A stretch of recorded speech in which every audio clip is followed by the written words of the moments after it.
Our first myth that I'd like to hear you try to bust is insurance is a complete waste of money. It's a con. So yeah, I will try to tell a few things about this. And if you allow me, I will go back in time a bit. Let's travel a bit in time. Let's go back, let's say 500 years ago, something like this.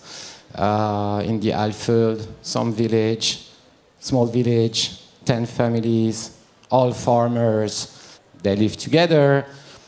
They are almost autonomous. They can produce everything they need, from the food to the shoes, to the dresses, to their eskers or whatever. They're living in that community. What can happen to them? What could be a problem for them? One of the major problems they might face, for instance, is in one of the family, one of the parents dies, which is very sad, but happens. And if this happens, basically, the whole survival of that family is not even at risk. I mean, they cannot technically survive because they don't have the workforce anymore to go in the field, produce the food, dresses, etc. And what happened in this case, in those villages at that time? You have a community, and in the village, someone is in pain and needs help. Usually, what happened in those times, people helped. They helped. They helped. And they gave part of their food to help that family to survive. Of course, there might be one guy in one village that didn't want to help, but in general, the first feeling we all do have, and it's cool, that we want to help. But that help comes with the tension. It comes with the tension, and the first question all of us will have in mind somehow when giving the help, part of your food to help that family who's starving is, yes, but if I do that, if anything happens to me, will the other behave the same way? And that's how we think, how we react. And we all hope it's the case, but we're not sure. We're not sure. And that's the tension. And that's the basic, pure concept of insurance. This necessity to help and survive as a community, and the effort and the doubt that this conveys in terms of things. And if you check, insurance is existing. There is no company, no scheme, no nothing. It exists from day one. As soon as you have people doing something together as a community, you have insurance, and it's even bigger than that. You're doing this because of insurance, actually. Actually, insurance is embedded in human community from the very beginning. It's the first answer to that question, meaning that there's no valid question whether there is insurance, not insurance, waste of money, waste of time. I mean, without insurance, you have no community. End of the story. So it's because of this that you have community. And without community, I mean, you can still be alone in the woods and try to figure out your life, but that's not a real solution. We know that. I mean, someone can dream about that. The second question that comes up is, why do we need companies? I mean, what is insurance company? I mean, why? And just if you think forwards a bit, I mean, take the same village.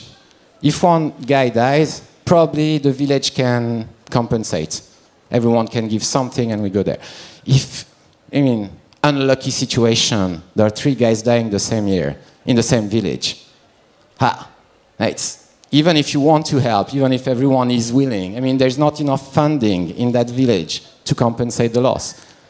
So what do? You try to extend your scheme to more villages. And instead of building insurance within one place, you try to build it using 100 villages. And this way, even if there are 3 deaths in one village, probably there will be 0 in some other village. And this way, you reinforce the scheme. And that's why you need companies, insurance companies. You need people that will organize this sharing outside of the community or extend the community. And that's how it went on and on and on and on and on and on. And the extreme case is like earthquakes, for instance. If you take that, if you have an earthquake, I mean, this destroyed the whole region and the 100 villages. So actually, to cover and deal with that, you have to extend the community at a bigger level. And the bigger level is not even a country at that in this situation. It's more countries. It's global. And you have to do that. And insurance companies, actually, they're just the tool to extend this very natural scheme that human beings have at the very beginning. They're just there to extend it to a broader community and organize that sharing this way in order to still maintain the initial pure concept and reinforce it. I mean, that's the game. That's what we do. Well, Alexandre... Did I convince you, Jan, or you guys that the question is not really valid? Yeah, I mean, you're saying that accidents will happen. We need to be insured. We have to have some sort of system that looks after us when we have accidents. Okay, you've convinced me that apparently insurance is necessary. So, it's time to bust that myth. Oh, bravo, Jan, you're fantastic. Yeah. Okay. I'm still scared a bit, but okay. You've convinced me that insurance is necessary, but insurance is incredibly expensive. It seems to me that every year you get round a direct debit saying you're paying £100 for this insurance, travel, £100 for household insurance. Surely it's pretty expensive, yeah? My first answer to that is yes, it is expensive. Yeah. I thought so. I'm very sorry. Yeah. Yeah, as we just said before, insurance, it's an effort. It's the way to manage the community. So that effort you put in the community is an effort. From that point of view, it's obviously expensive. But that's not the real question. I mean, actually, there's no option. The question is really how you share the effort within the community so that it's acceptable. And people, you remember the tension, do I get back the effort I put? And the question is rather not whether the effort is necessary or not, because you make the effort. And from that point of view, it's expensive. The real question is how do you share the effort between the community members? That's where the real complexity is, or the real interesting part is. Let's go back to our small village, okay? 10 families, still the same 10 families. And everyone is trying to help, and everyone is willing to put a share in the common pot, and ta-da-da. Suppose that in the village, there is one of the farmer, is alcoholic, but a real one, like he's very addicted to palinka. Everyone knows that in the village. I mean, he loves that. He goes home at night and he drinks the whole night. It's a bit theoretical, probably it never happens nowhere, but just assume. How the other members of the community will react. And what they will do is that they will feel, I mean, that guy is there, and we know that guy will die very quickly because he's an alcoholic. Everyone knows that. Do I want to share with that guy the risk, knowing that his risk is very big and is bigger than mine? How do I organize this sharing? And the first feeling with that guy is to exclude him from the community of risk, because he's so dangerous that it will put at risk the whole village, the whole things. That's the first thing. Or the other option is, yeah, but that guy, he should pay a lot, he should contribute a lot to the, in terms of money, support, to compensate his big risk. And that's the first, that's the kind of tension you should deal with. It's a bit an extreme case, but still. I mean, the other big problem, which is a bit more complex and a bit more interesting maybe, is that within the village you have old guys, young guys, right? You have families where the parents are very old. There are new families, younger. The older guys, obviously, the risk that they die is higher than the young parents, right? So then comes the question, since their risk is high, we'll ask them to contribute with a higher premium because their risk is high, and the young guys lower premium because they're younger and the risk is lower. Or do I go for a system where I say, since the young guy will become old at some point, I decide that I smooth the effort. Yeah. And then you have a mitigation between generations. And those are the questions. And if you think of it, there's no real answer to that. Like, there's no one good solution. There are multiple things that you should manage. And you should have a deal within the community. What do we want to do?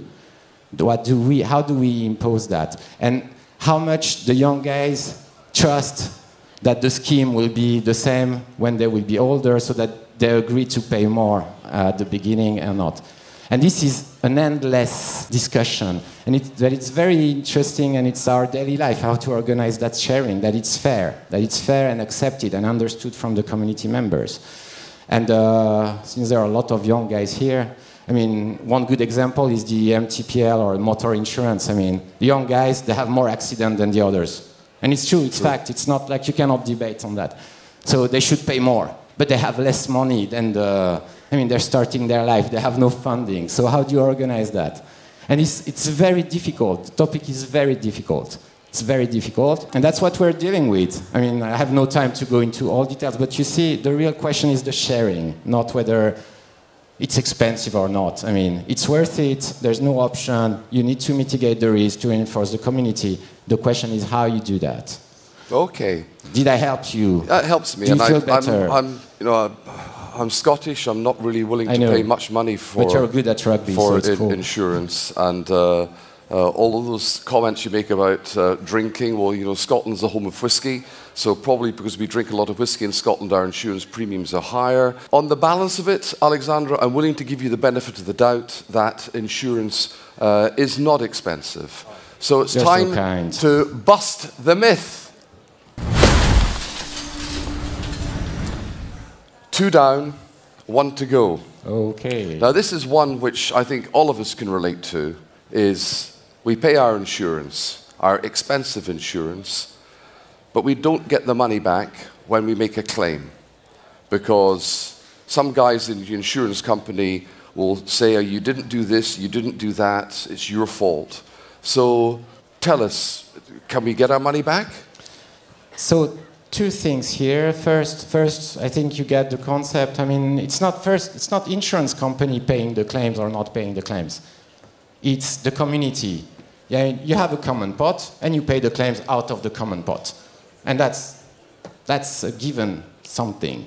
And you cannot pay more when what is in the common pot. So that's it. So actually, it's the community paying the claims, not the insurance company. This is fundamental to understand. It's the common effort.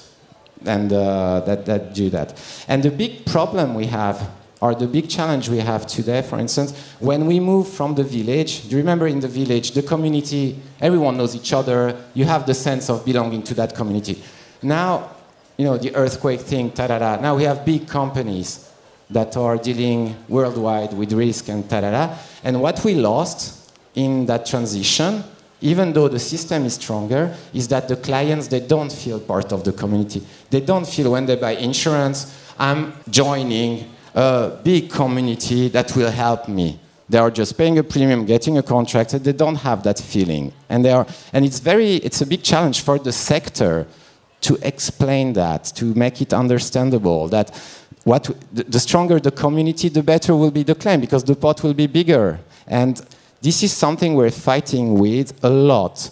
And I will give you just some quick examples here. You all know what happened with the earthquakes. For instance, there was one in Turkey, one in Croatia 2 years ago, one in Morocco now. And one very funny fact, for instance, is how people are insured with that. Is this community working? What's the share there? And if you check, in Hungary, for instance, 70% of the people have household insurance, and the earthquake is not that big. If you check in Croatia, it's only 20% of the people, and the risk is higher. And Morocco, probably it's something like 0. And what is very weird, and this is a weakness of us, of the sector, or a challenge for us, and if there are young guys here willing to come and help, we're very welcome. It's like in Croatia, there is insurance, they could join it. It's not even that expensive. They don't do it because they don't believe it, they don't trust enough in the community that this will help them if an earthquake happens. They're not convinced enough to make that effort we discussed before, and they didn't do it. And in this way, the community is still a bit weak. And this is some kind of challenge, and the possibility is there. And for us, the idea and what we're trying to do is to reinforce the Hungarian guys, to reinforce everyone and push everyone into that community building. So again, the question is how we can increase this sense and this feeling of belonging to a community so that we increase the pot the common pot, and that this benefits to everyone. And that's what we are trying to do every day. And it's not about, you know, I mean, just as a joke, side joke or anything. I know a lot of discussion about digitalization, all of this, all of new things, new trends, I don't know what, Z generatio, whatever. I mean, that's not our main challenge. This one, it's technical. This one, it's the easy part. The technical part. Of course, we need service through internet. Of course, we do that. But this is obvious. The difficult part, it's the one that on the village 500 years ago. The difficult part is building this sense of community and how much we believe in that. And that's what we're trying to do. So back to your question about do we pay the claim or not? My answer is it's not really relevant. Yeah. And what is relevant is how strong we want our community to be. And it's a lot more hopeful, beautiful, and sexy and exciting this way, I think. I think you've just about convinced me that you would pay out for my insurance claim. Would you like to smash this myth, or shall I continue smashing them? I think let's do it together. It's very heavy. I'm not as strong as you are. So this is a Scottish-French collaboration to smash the final myth. Let's go. 1, 2, 3. Well, there you have it. Please show your appreciation to Alexandre Jeanjean. Thank you very much. So thanks a lot, guys. It was a pleasure.